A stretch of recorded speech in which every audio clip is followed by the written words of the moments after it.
inni ta'an pH in the pH scale jedhamu ilaalla jira. pH fi pH scale maal akka ta'an ni ilaalla jira. The molar concentration of hydronium ion in aqueous solutions are generally very small and expressing acidity as the concentration of hydronium becomes cumbersome, so we use pH instead. Molar concentration of hydronium ion jedhamee waamamaa inni kun in aqueous solution keessatti jira bishaan keessatti ta'uu danda'a. Fakkeenyaaf baay'ee xiqqaadha jira, ammaawuntiin isaa baay'ee xiqqaadha waan ta'eef isa kana fayyadamne asidii ibsuun baay'ee ulfaataa waan ta'eef maal fayyadamna? pH fayyadamna jechaadha. pH is used as a measure of acid strength of a solution. In acid pH jennuun kun acidii strength isaa beekuudhaaf kan nu gargaarudha jechaadha. pH scale inni jennuun ammoo is used to rank solutions in terms of acidity or basicity yookiin ammoo alkaality inni jennuun base jechaadha. Kanatti amma inni pH scale inni jedhamu kun fakkeenyaaf 0 irraa hanga 14tti deemaa jechaadha. 0 irraa ka'ee hanga 14tti deemaa jechaadha. As jettuu kan isaanii kana torbatu jira. Inni kun pH scale jedhama jechaadha. 0 irraa hanga 14tti deemaa jechaadha. Inni kun 0 irraa pH scale ranges from 0 to 14. Inni kun 0 irraa hanga 7tti meeqmaa inni asiididha. 7 irraa hanga 14 beeziidha. 7 garuu niwutiraalidha jechaadha. Lamaanuu keessayyuu kan hin jirre jechaadha. Fakkeenyaaf wootariin 7 irra jira jechaadha. Niwutiraalidha waan ta'eef. Kanaaf inni kun isa kana raankii godhuudhaaf solushiniiwwan garaagaraa asiidiidha moo beeziidha waan jedhamu san inni kun 0 1 2 3 4 5 6 jedhee hanga 7tti waan ta'eef isa kana raankii godhuudhaaf asirraa immoo 8 9 10 11 12 13 14 jedhee hanga 14tti deemaa jechaadha. Kanaafuu isa kana raankii godhuudhaaf kan nu gargaarudha jechaadha pH scale inni jennuun kun. Concentration of hydrogen ion in poor water is the basis for the pH scale jechaadha. pH scale kanaaf hydrogen ion kun baay'ee murteessaadha jechaadha.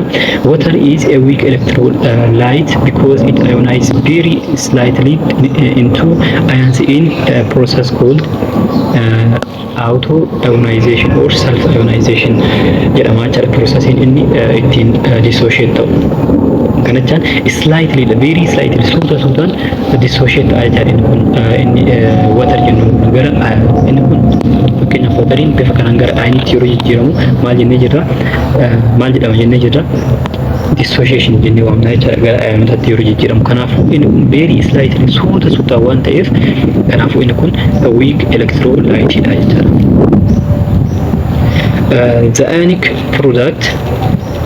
product constant of water K of water jennan jechaadha. Constant of water inni jennuun given as K of water equal to hydrogen ion times OH ion equal to 1 times 10 raised to minus 140 dha jechaadha. Inni kun paawuriidha. 1 times 10 raised to minus 140 dha. At 25 degrees Celsius. 25 degrees Celsius yoo ta'in inni kun walqixa ta'uu hin danda'u jechaadha haala kanaan. Kanaafuu at 25 degrees Celsius asirra jiru kanatti jechaadha. Teekisii keessan irra at 25 degrees Celsius dha jechaadha kan fayyadamu. Kutaa qullaa yeroo geettan garuu isiniif kennama digirii haganaa irratti wantoota jedhamutu haala kamiin akka soolvii gootanis foormulaan waan jiruuf kanaafuu yeroo achi geettan ni ilaaltan jechaadha isaanii. Kanaaf inni kun digirii 25 irratti yoo ta'u walqixa jechaadha. Kanachaan hydrogen fi hydrogen plus fi hydronium ion amount isaanii equal dha jechaadha. It is known that the amount of hydrogen in the hydrogen ion in poor water jechuun bishaan qulqulluu jechaadha. Inni kun equal dha jechaadha. Kanaafuu isaan lamaan kun equal jechaan maal jennee jirra hydrogen ion times OH kanaafuu isaan kun erga walqixa ta'anii bakka OH kana maal buufachuu dandeenya hydrogen ion kana buufachuu dandeenya jechaadha. Hydrogen ion jalqabaan jirti H plus times OH dha. Bakka OH ammoo maal buufanna H plus buufanna jechaadha. Walqixa waan ta'eef H plus equal to maal jenna 1 times 10 raised to minus 140 dha jechaadha. Samboon inni kun hydrogen ion plus hydrogen ion jechaan maal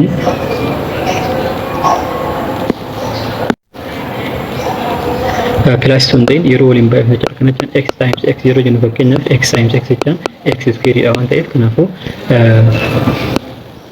isa kanas yeroo waliin baay'ifnu square ta'a jechuudha. Kanaafuu 1 times t raised to minus 1 4 ta'a jechuudha.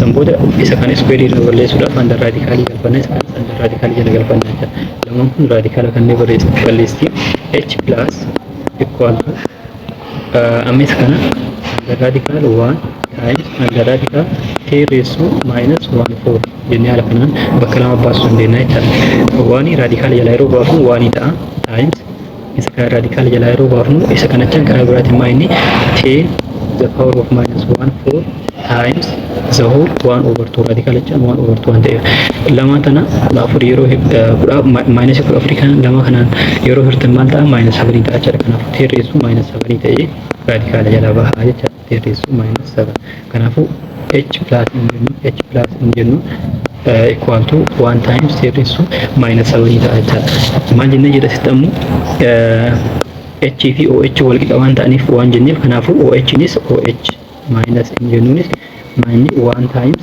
t raised to minus 1 minus 7 ta'a jechuudha. Kanaafuu bifa kanaan hojjetanii jechuudha. Kanaaf bifa kanaan argachuu dandeettanii jechuudha. Inni itti aanu immoo isa kan jechuudha haala kanaan hojjennee argachuu dandeenya jechuudha. 25 degree Celsius jedhu. Inni biraa immoo pH is a negative logarithm of molar concentration of hydrogen ion jechuudha. Kana jechuun pH minus log of H plus wajjin wal qixa ta'a jechuudha. POH inni jennuunis minus log of OH minus wajjin wal qixa ta'a jechuudha. San booda immoo pH plus POH equal to minus yoo ta'in 1 ta'a jechuudha. Isa kana haala kamiin argachuu dandeenya seetan bakka jalqabaatti adeemnu. K of water jechuudha. K of water maal jennee jedha H plus times OH minus equal to 1 times T raised to minus 1 4 jennee jira jechuudha. Amma sitti waan yoo dhiibsineef sorra rakkoon qabu maaliif 1 times any number is lakkoofsumsa kennu waan ta'eef T raised to minus 1 4 jechuu dandeenya jechuudha. Inni kun H plus dha. Kan booda immoo OH minus amma maal goona multiply both side by minus log of base 10 logaritmii beeziin isaa 10 ta'e maal jedhama common base jedhama jechuudha. Common base kanaan baay'isna jechuudha. Garanas kanaaf yeroo ittiin baay'isu maal ta'a inni kun lama isaatu waan baay'isuuf jechuudha. Minus log of 10 jennaan jechuudha. Kanaaf isa kanaa baay'isu jalqaba irratti. Inni biraa immoo logaritmii irratti seera kana ni beektan jedhee yaada. Logarithm of x times y yoo jenne logarithm of x plus logarithm of y ta'a jechuudha. Kanaafuu bifa kanaan inni kun times dha waan ta'eef bifa jalqaba irratti fakkeenyaaf minus log of 10 into h plus times oh minus is equal to jennee ammas minus log of lamaan hundaafuu waan dhaabatu jechuudha. Minus log of 10 raised to minus 1 4 jechuudha. Inni kun beeziin isaa 10 dha jechuudha. Beeziin 10 yoo ta'e dhiisuus dandeenya jechuudha. Yoo barreessuu baannes waan rakkoon qabaatu jechuudha. Kanaaf amma isa kana bifa amma isin jedhe kana yeroo hojjennu maal ta'a minus into haa jennu log of h plus base 10 plus log of OH minus base 10 dha jechuudha. Is equal to minus log of 10 the power of minus 1 4 base 10 bifa kanaan barreessina jechuudha. Sanboodha minus maaliif qo'atti fudhadhe lamaaniif waan dhaabatu jechuudha. Kanaaf minus kana keessa baay'isu. Si minus sana keessa baay'isne inni kun minus log of h plus base 10 ta'a. Inni kunis minus ta'a jechuudha. Minus log of OH minus base 10 ta'a jechuudha. Is equal to jennee amma inni kun ammoo seera biraa isin taa'ee mutaachisa. Logarithm of x the power of k asittis b haa jennu fakkeenyaaf b yoo jenne isa kana gabbuufannaa jechuudha as fidan. Kanachaan k times logarithm of x base b ta'a jechuudha. yoo wal fakkaataa ta'e fakkeenyaaf logarithm of x the power of k asis x yoo kan ta'u taate isa kana gabbuufannee k times logarithm of asitti k son ta'e x jechaadha. asitti x base x dha jechaadha. inni kun ammoo yeroo wal fakkaataa ta'e gubbaa fi jallinis yoo wal fakkaataa ta'e 1 dha jechaadha. yeroo kamii kanaafuu k times 1 k ta'a jechuudha. k ta'a jechaadha. kanaafuu isa kanas qabatuu qabdan jechaadha seera kana. kanaaf amma inni kun akkuma jirutti barreessine asitti amma maal isin jedhi isa kana gabbuufannaa jechaadha. minus 1 kan asamu minus inni jirta kan dagan minus jenne minus 1 jennaan jechaadha. logarithm of 10 base 10 inni kun maal isin jedhi wal fakkaataa ta'e jechaadha. gubbaa fi jallinis 1 dha jechaadha. kanaafuu inni kun minus times minus plus dha jechaadha. kanaafuu 14 baay'isu tokko jechaan 14 ta'a jechaadha. inni kun minus asitti ammoo waan bira kan isin beeku qabdan ph equal to minus log of h plus wajjin wal qixa jechaadha. beeziin isaa 10 dha. ph dha kuni poh jennuun ammoo minus log of oh minus wajjin wal qixa jechaadha. isa kana qabatuu qabdanii ruuliidha waan ta'eef. kanaafuu ammasitti bakka negatiiva minus log of h plus base 10 isa jedhu kana ph fayyadamna jechaadha. ph ammasitti inni kun maayinasiin akkuma jirtu waan ta'eef kanaafuu asittis maayinasiin akkuma jirtu guutuudha waan ta'eef jidduu isaanii maal fudhanna pilaasii fudhannaa jechaadha. maaliifi maayinasiin tun kana wajjin waan badduuf jechaadha. kanaafuu maayinasii yoo waddamu pilaasitti deebite waan ta'eef kanaafuu POH jennaan jecha. kanaafuu PH plus POH equal to 14 jennee haala kanaan hojjannaa jechaadha. isiniif galee jedhee yaada. kanaaf PH fi POH walitti yeroo dabalaman 14 nuuf kennan jecha. isa kana qabatu qabdanii. According to this scale, pH of water is calculated as isa kanaan maal goona isa kanaan hojjannaa jechaadha. POH nis haala kanaan hojjannaa jechaadha. maaliif haala kanaan hojjanne fakkeenyaaf foormulaa isaa ni beeytanii pH equal to minus log of h plus jennee jedha jechaadha. beeziin 10 dha. yoo dhiibsan sira kun qabnu isin jedha jala sitti barreessu waan sira kun qabnu jechaadha. degree dimension irratti ammoo maal jennee jedha h plus inni jennuun fi OH nis lamaan isaaniitu maal jennee jedha 1 times 10 raised to minus 7 yookiin immoo 10 raised to minus 7 jechuu dandeenya jechuudha. inni kun tokkuma waan ta'eef kunis 10 raised to minus 7 dha jechuudha. kanaaf pH yeroo hojjennu minus log of jennee bakka maal galfanna 10 raised to minus 7 galfanna jechuudha. 10 raised to minus 7 jalli isaa beeziin isaa 10 dha jechuudha. sanboota seera reefsiin jedhan fayyadamuudhaan isa kana maal gootanii gabbuufattanii jechuudha. gabbuufatuudhaaf garuu inni kun maal ta'uu qaba paaworii isa kanaa ta'uu qaba jechuudha. kanachaan logarithm of x jennee asitti beeziin isaa b yoo jenne paaworii kanaa ta'uu qaba jechuudha. paaworii kanaa yoo hin ta'in gadi buusuu hin dandeenyu jechuudha. kanaafuu minus 7 kun jirutti yeroo gabbuufnu as maaltu jira minus jira minus times jennee minus 7 inni kun ammoo logarithm of 10 base 10 ta'a jechuudha. logarithm of 10 base 10 inni kun 1 dha waan ta'eef dhiisuu dandeenya jechuudha. kanaafuu minus times minus plus dha. kanaafuu 7 ta'a jechuudha. 7 ammoo maal isin jira torba irratti pH scale yeroo hojjennu neutral dha isin jedha jira. kanaafuu watariin 25 degree irratti degree celsius irratti maal inni neutral dha jechuudha. POH dhaasis akkasuma hojjenna POH equal to minus log of OH minus dha jechuudha. beeziin isaa 10 dha jennee jira. kanaaf minus log of jennee asitti maal galfanna 10 raised to minus 7 jennaa jechuudha. beeziin isaa 10 dha. kana gabbuufannaa inni kunis torbuma ta'a jechuudha. wal fakkaataadha. karaa isa jalqaba hojjennaa jechuudha. waan nama rakkisuun qabu jechuudha. waan nama foormulaa qabatudha. foormulaa seeraan qabatanii jennaan hojjetuun isin rakkisuu jechuudha. inni biraa immoo hence the sum of pH and the pOH of the solution is always 1/4 want at 25 degrees Celsius. The pH of solutions can be measured using the universal indicator solution. Universal indicator solution fayyadamuudhaan measure godhuu dandeenya jechuudha. See figure 3.5 jedha inni kun teekistir jedhaan ilaalla.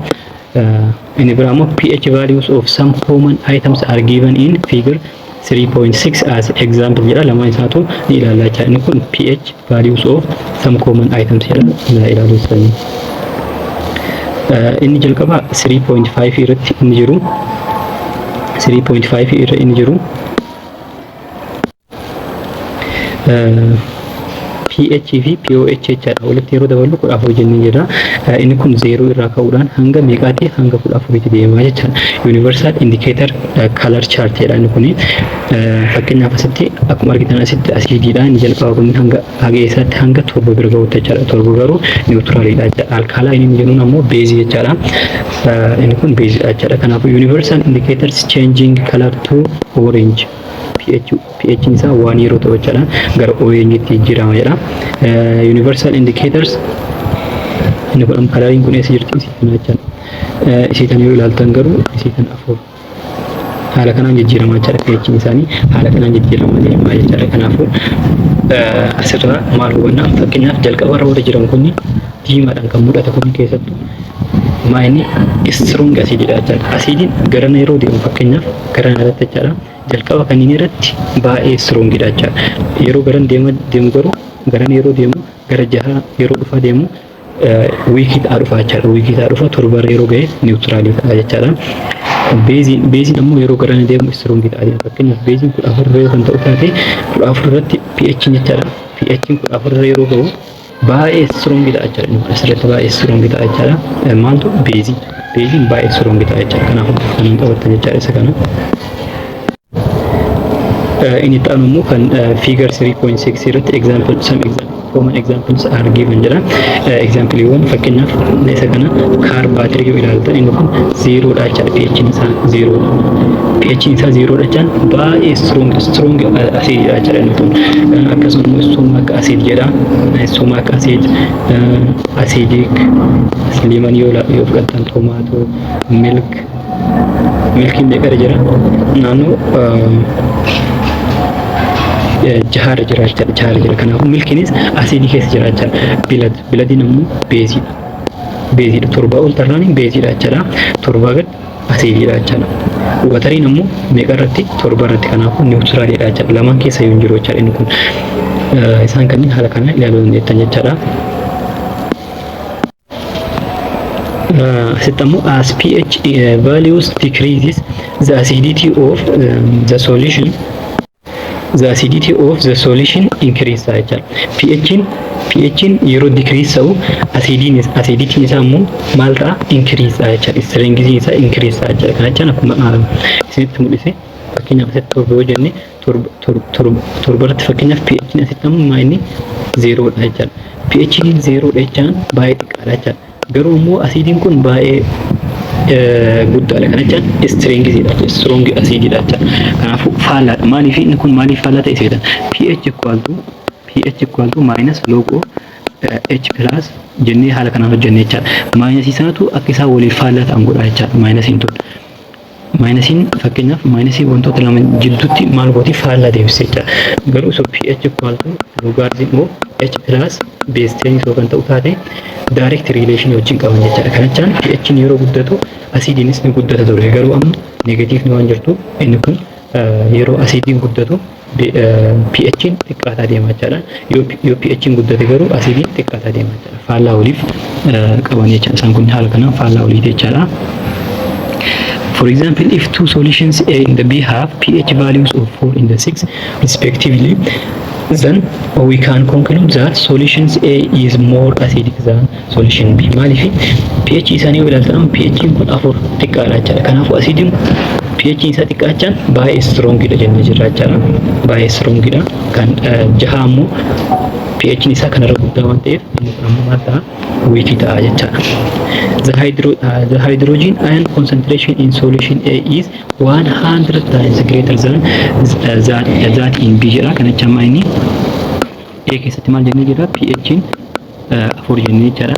B keessatti ammoo pH maal jennee? pH 6 jennee jechaadha.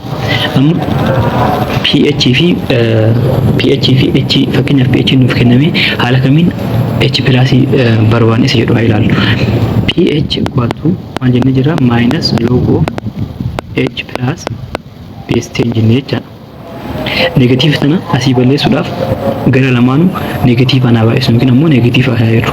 Negatiif an yeroo baay'isnu inni kun pH maal ta'a? Negatiif pH ta'a jechaadha. inni kun ammoo negatiivdha waan jirtuuf negatiiv baay'isu negatiifa poozitiivdha waan ta'eef loogaarizim of h plus base 10 ta'a jecha. San booda seera loogaarizimiin beektan jedhee yaada loogaarizim of x base b equal to a yoo jenne inni kun gara exponential jijjiiruudhaaf maal goona b the power of a walachaadha kan jechaan b the power of a equal to x dha wal qixa ta'a jechaadha. Kan gubbarra kana wal qixa ta'a jechaadha. Kanaafuu bifsanii yoo deemnee inni kun amma haala kanaan yeroo deebisnee hojjennu loogaarizim of h plus base 10 equal to minus ph isa kanaan akka wal fakkaatu haala kanaan isa barreesse isa kanaan jechaadha. Kanaaf maal goona isa kana the power of minus ph goona jechaadha. Kana jechaan then the power of minus ph equal to kam wajjin wal qixa x gubbarra jirti x wajjin wal qixa jenne. Kanaaf kan gubbarra jiru h plus dha waan ta'eef h plus goona jechaadha. Kanaaf isa kana hariiroo isaa haala kanaan qabatu qabdanii jechaadha. oh nis akkasuma oh minus nis 10 the power of minus p oh wajjin wal qixa jechaadha. Isa kana seeraan qabatu qabdanii. Kanaaf amma isa eedhaaf eerra jiru kanaaf yoo hojjenne h plus argatuudhaaf jechaadha. h plus equal to 10 the power of minus ph goona jechaadha. Minus ph minus tun isii foormula irra jirtudha. Kanaaf ph kennamaa inni 4 dha jechaadha. Minus 4 goona jechaadha. Kanaafuu inni kun karaa biraatiin ammoo haala kamiin barreessina 1 over 10 the power of 4 goonee barreessuu dandeenya jechaadha. Isa kana yoo dhufnes akkasuma inni beerra jiru ammoo 10 the power of minus 6 ta'a kan jechaa 1 over 10 the power of 6 goonee hojjannaa jechaadha. Kanaafuu hariiroo isaanii haala kamiin hojjanna. Kanneen lamaan keessaa kamtu guddaadha? Kamtu guddaadha? Kanatu guddaadha jechaadha. Maaliif tokko hiruu isa kana jecha minus 10 raised to minus 4 jecha 0.4 kan ta'a jechaadha. Inni kun ammoo 1 over 0 ja'a. Miliyoona jechaadha. Kanaaf amma asitti yoo ilaaltan tokko 10,000 hirutu guddaadha moo tokko miliyoonaaf hirutu guddaa kanatu guddaadha. Nama 10,000 hirutu guddaadha jechaadha. Fakkeenyaaf burtukaanuma fudhattanii yoo hirtan ifama haala kanaan ibsu baay'ee tola. Garuu namoonni understanding goone hedduu waan jiraniif jechaadha. Wantoota kana kanneen baay'ee rakkatan ijoolleen baay'ee rakkatan waan arguuf yeroo baay'ee kanaaf haala kanaan jechuudha. Burtukaana takka nama 10,000 hirutu caala wal gahamu nama miliyoona tokko hirutu guddaa wal gahaa yoo jennee ilaalee isa kanatu guddaadha jechaadha. Kanaaf inni kun guddaadha jechaadha. Kanaaf amma hariiroo isaanii haala kamiin baasuu dandeenya jechaadha. Inni kun maal jedha 100 times jedha 100 times jedha inni kun jechaadha. Fakkeenyaaf isa kana dhibbaan haa baay'isnu gubbaa fi jalallee dhibbaan yoo baay'isne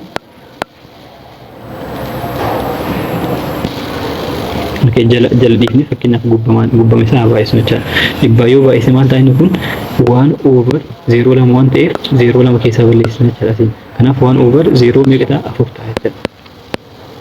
0 4 nuuf kanaafuu agartanii inni kun 1 over 10,000 meeqaan baay'isne dhibbaan baay'isne jechaadha. Dhibbaan baay'isne kanaafuu garaagarummaa isaan jidduu jiru dhibba ta'a jechaadha. Kanaafuu bifa kanaan qabatanii jechaadha isa kana.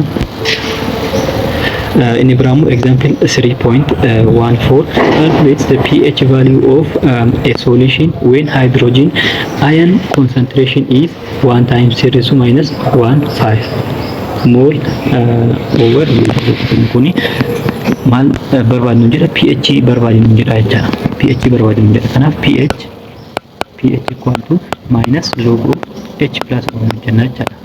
Base isaa keenyidha kan beekani. Kanaaf minus times logarithm of inni kun hydrogen ion isa kana jechaadha kan nuuf kennan. Kanaaf 1 times 10 raised to minus 5 yookiin immoo 10 raised to minus 5 itti dandeenya jechaadha. Tokko isin jedha jira tokkoon yoo baay'isne lakkoofsa yoo isaa ta'a waan ta'eef kanaaf 10 raised to minus 5 jenna jechaadha. Kudhantu jira jechaadha. San booda isii tana minus 5 tana gabbuufannaa jechaadha.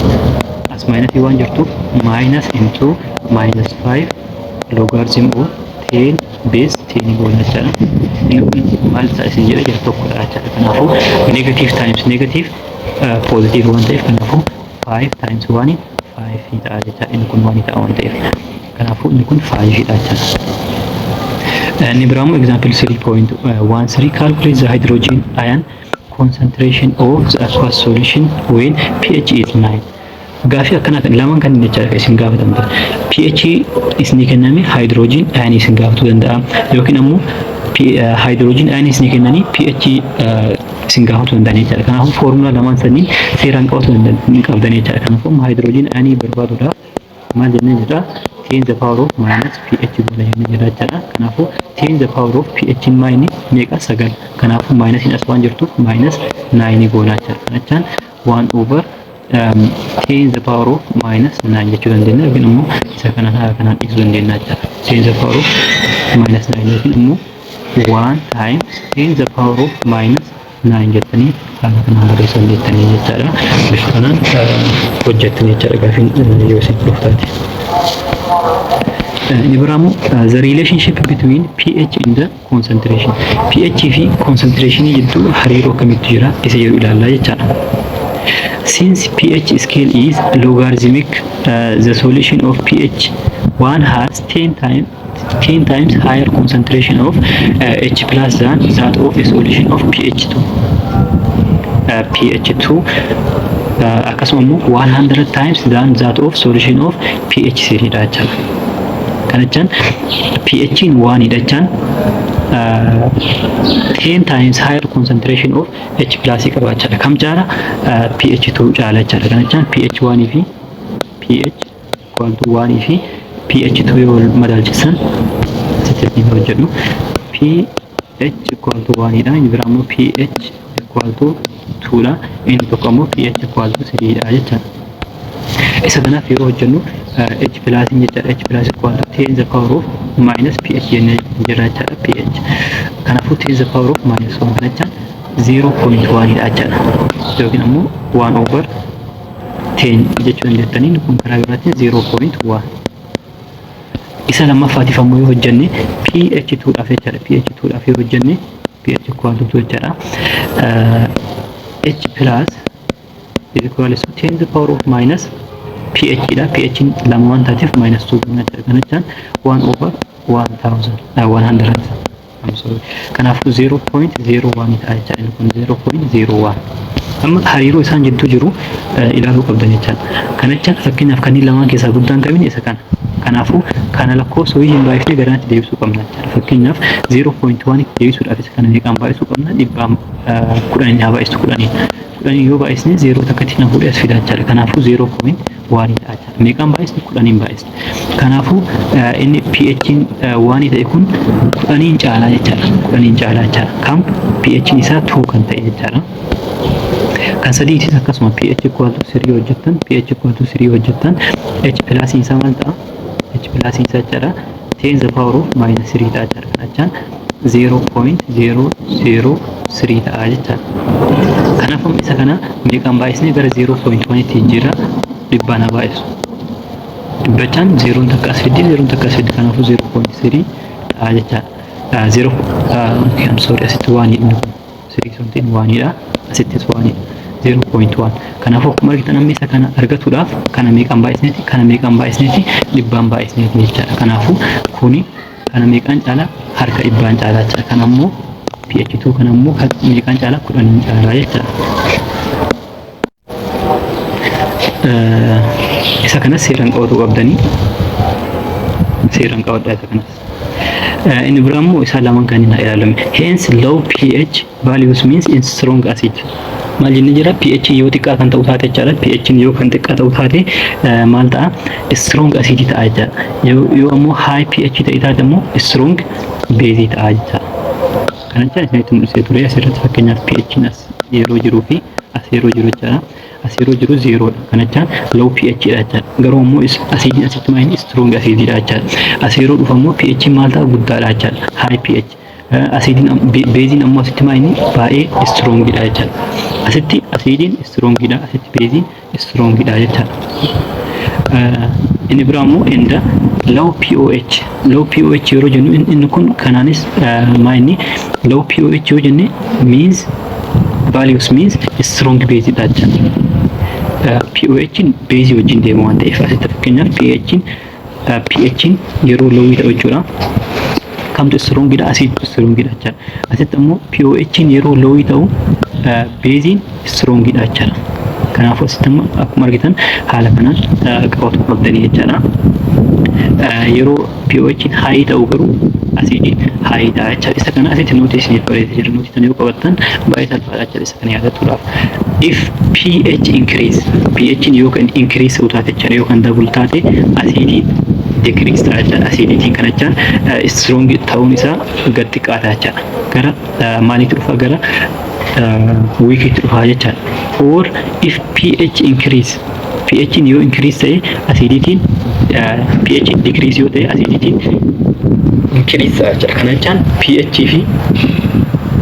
fi acidiin strong acidiin jechaadha. Maal waliin qabanii inverse relation wajjin qaban jechaadha. Kana jechaan direct pH akkasuma pOH fi basiinis akkasuma fakkeenyaaf pOH yoo kan dabalu taate basiin ni xiqqaata. Kana jechaan strengthiin isaa jechaadha.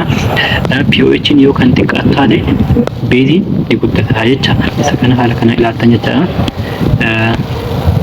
Example kanneen ilaallee partii kana xumurra jechaadha. Example 3.14 a solution of hydrogen acid is 0.01 mole.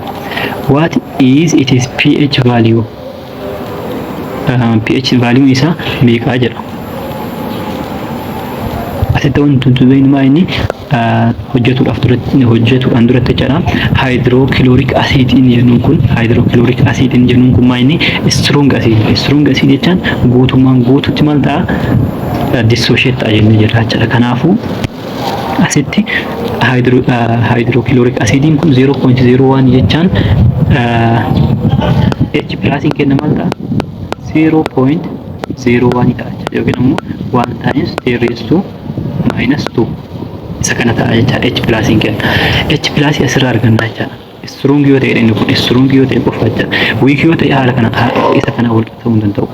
Hydrogen plus fi acidiin nuuf kenname wal qixa ta'uu hin danda'u jechaadha. Yoo kan weak ta'u taate strong yoo ta'e qofa jechaadha kan wal qixa ta'uu danda'u.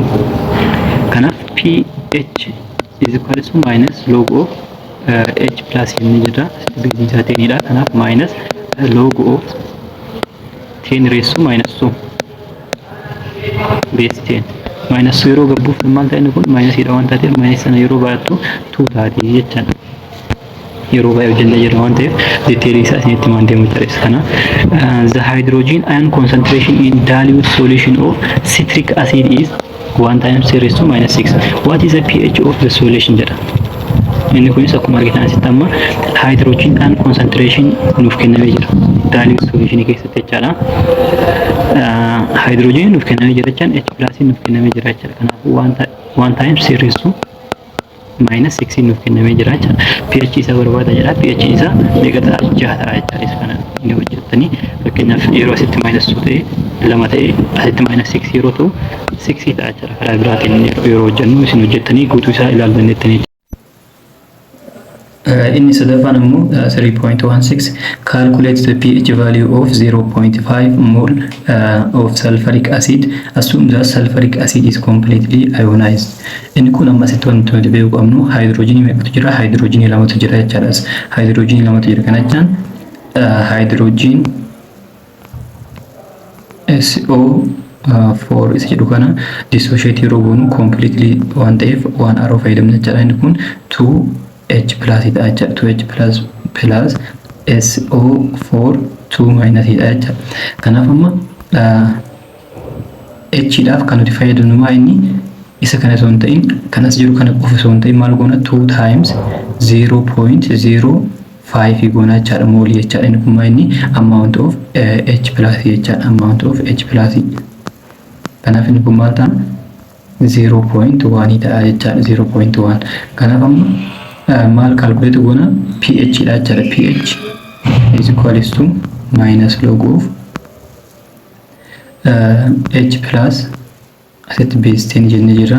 Kanaaf inni kun minus log of H plus minus 1 times 10 raised to minus 1 dha jechaadha. Yookiin immoo 10 raised to minus 1 jechuu dandeenya jechaadha. As base 10 dha jechaadha. Minus 1 kan yeroo jira gabbuuf maal ta'a minus in as 1 jirtuuf minus times minus 1. Kanaafuu deebiin kenna maal ta'a 1 ta'a jechaadha. Bifa kanaan calculate gootanii jechaadha. Isa kan of eeggannaa godhuu qabdan isa sadaffaa yeroo kanaaf isa kana fakkaata. Hundi keessanuu viidiyoo kana laayik godhuudhaan akkasuma immoo hiriyoota keessaniif sheer godhuudhaan na gargaara isin jedha. Paartii itti aanuun hanga walitti deebinutti nagaatti.